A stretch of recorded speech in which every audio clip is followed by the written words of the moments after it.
You're watching WUFT TV News. Welcome back. The Marion County Sheriff's Office held a lunch and learn workshop today to explain how injunctions work.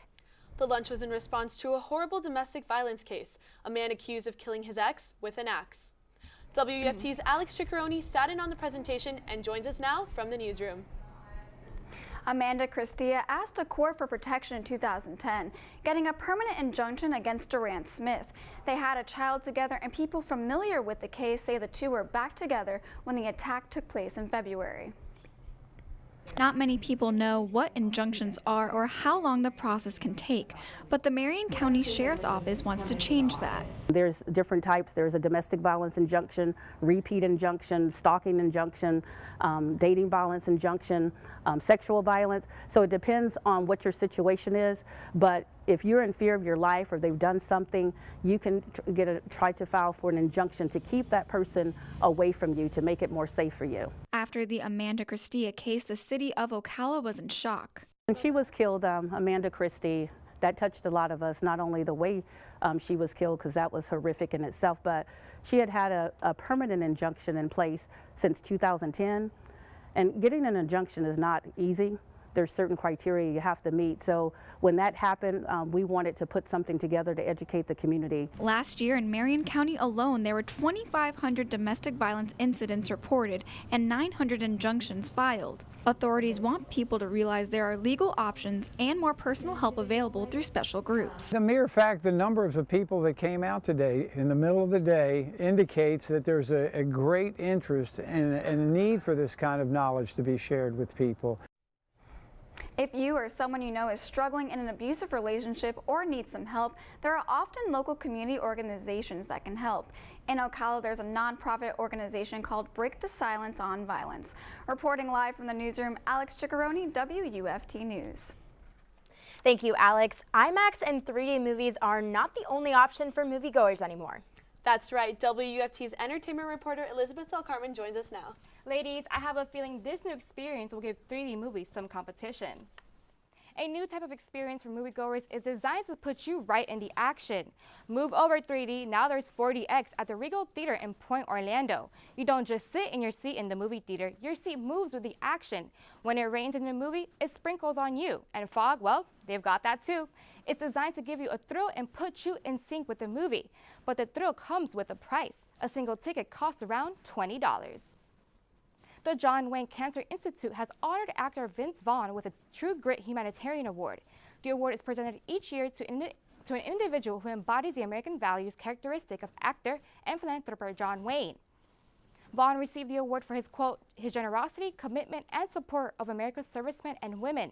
Vaughn spoke about why the honor and the Institute are important to him, having lost 2 family members to cancer. Past winners include Nancy Reagan, Larry King, and the Mandela family. The little girl staring down the Wall Street Bull will not be backing down anytime soon.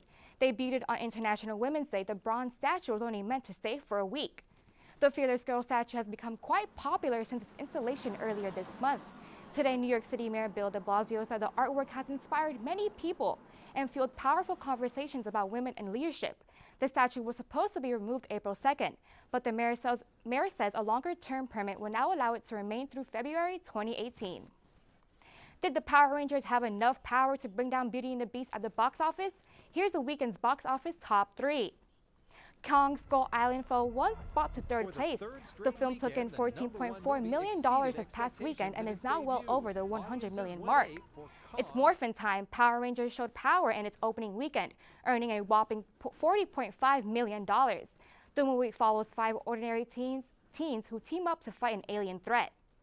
But Beauty and the Beast remains on top with an incredible second week of $88.3 million. That's the 4th best second weekend ever, helping the film pass the $300 million milestone in just 10 days. Thank you, Elizabeth.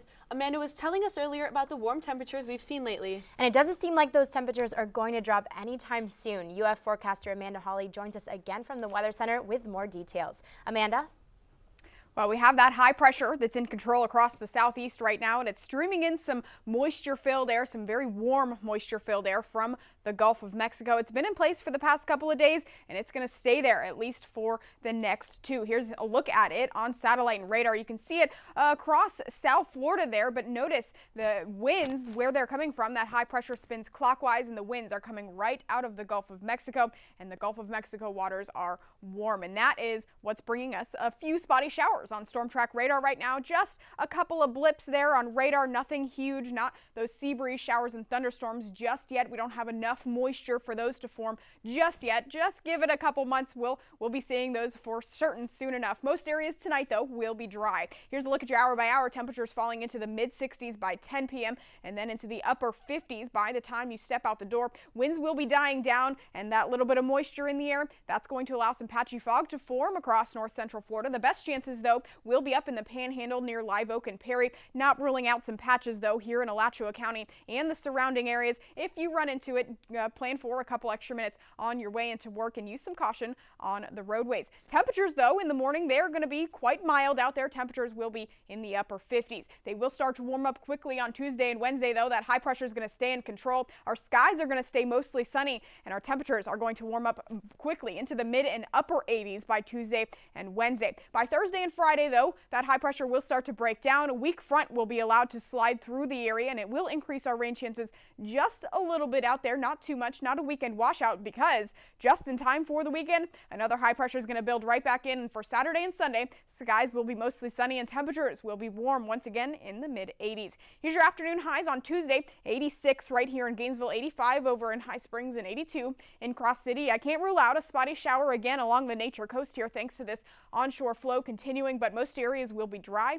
and warm. Here's a look at why. Here's that ridge of high pressure across the southeast United States, and you can see those streamlines streaming in straight from the warm waters of the Gulf of Mexico, especially near Texas. The waters are very warm over there, and they are moisture filled. That's what's bringing us those chances for fog each and every morning, and tomorrow is no different. Stepping out the door, patchy fog is possible once again. Your lunch hour, though, skies will be mostly sunny. It's going to be a warm one, but pretty comfortable out there, and a few clouds for your evening commute. The rest of my 6-day temperatures come down just a couple of degrees on Friday with that weak front, but high pressure builds right back in. Back to you.